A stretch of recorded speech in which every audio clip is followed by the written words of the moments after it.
Welcome back to another episode of Rob Sports Center, man. You can see by the title, man. I'm coming at y'all with a Caleb Williams video. First of all, let's go ahead and clap it up, man. Football season is upon us. We in preseason right now.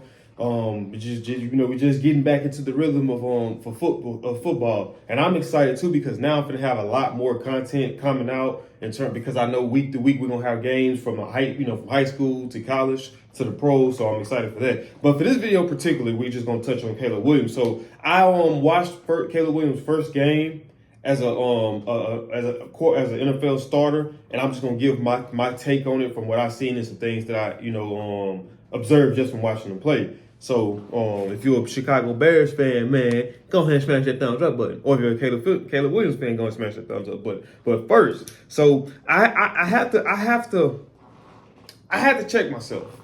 And shout out to a couple people off Speak, Shady McCoy, and I think Joy, I forgot her last name, but they were saying is it win or bust for Caleb Williams? Meaning that he's supposed to be able to come in and automatically make the transition from a college quarterback to NFL quarterback, and he's not supposed to look, it's just supposed to flow. And that's unrealistic to think, Like I said, I made a video speaking on this already, but I kind of want to briefly touch on it. And, basically what I was saying is okay, if you look at it like this, right? When you look at a guy like Caleb Williams, number one pick, look at the team that he went to, right? So to get a number one pick, either you traded for it, and not many teams are going to give up a number one pick. So either you traded to get it, either you purposely was tanking, or either you just was not good enough to consistently win games, therefore you needed it. You know what I mean? So it's kind of unrealistic to expect him to be able to come in and make that transition automatically. So I wanted to kind of just touch on that one first. Let me go check that off my list. So the thing that stood out to me, I think from first time seeing him, even just seeing him on the field, and even just seeing him on the sideline, was that he looked real confident to me. You know what I mean? He looked real confident, real relaxed. He didn't look nervous. He looked confident inside and out of the pocket. And one of the plays particularly I like, he made a down the field throw when he was upright in the pocket. You know what I mean? He didn't, even if the pocket was collapsing on him, he didn't just say, okay, let me just go ahead and get out the pocket and try to extend. He sat there, believed in the offensive line, and waited and was patient enough for his receiver to break free from coverage and made a pretty good down the field throw.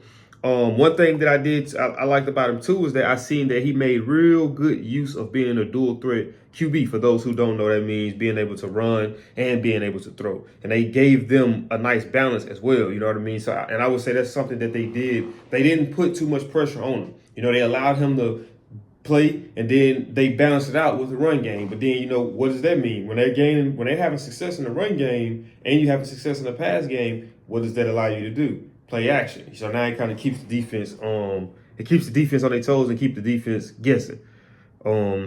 Both of his drive, his first drive and his second drive, he came up with 3 points and field goal, obviously. I like the pass that for one he made and I don't want to say his name, but it's just we already know. He made a Mahomes type of throw to DJ Swift when he was in the pocket, and he kind of made a little flick, a little flick throw to him. I like that. You know what I mean? I like the improvising on that. That was a nice play right there. That kind of stood out to me too. He also had another play. He had a nice play with me too, which obviously I wouldn't necessarily like that in a real game unless it was a must-win type situation. But if we can avoid it, we want to avoid it. And he did a downfield block on a pass he made to DJ Moore, which he didn't necessarily go block. He kind of just went and set the pick. And the defensive guy had to go around him, obviously. So, you're not going to run through him as a defender 9 times 10 because that's probably going to be a penalty. But then again, it all depends on how they decide to call it. Let's see if I touched on everything. So then I did see that that's what I meant to do. I meant to get his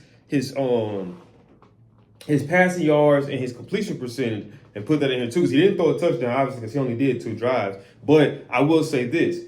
4 of his incompletions, 2 of them was throwaways just because he didn't have nothing, and 2 of them was dropped. One of them was dropped by the tight end, and another one was dropped by DJ Moore. So, it wasn't like he was making horrible decisions in terms of just being loose with the ball. He was very conservative with the ball, and if he didn't have nothing, he made a smart decision, and that's just getting rid of throwing it away opposed to trying to force something to happen. So I like what I've seen. Obviously adding Keenan Allen is going to be a nice benefit to him.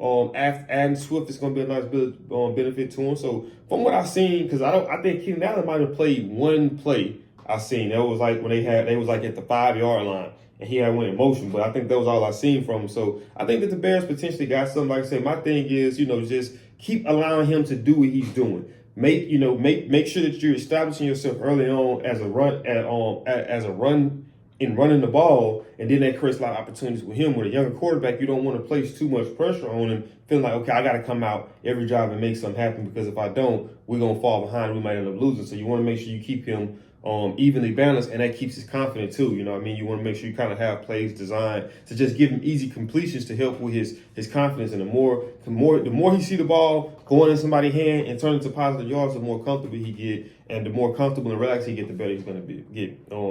But that is it for this video, man. If you guys did enjoy this video, let me know what you think too in the comments. Let me know if I missed something down below. If you're a Bears or a Caleb Williams fan. But I think I'm gonna do a couple more preseason games. Obviously, I'm a Saints fan, so I'm gonna dive deeper into us.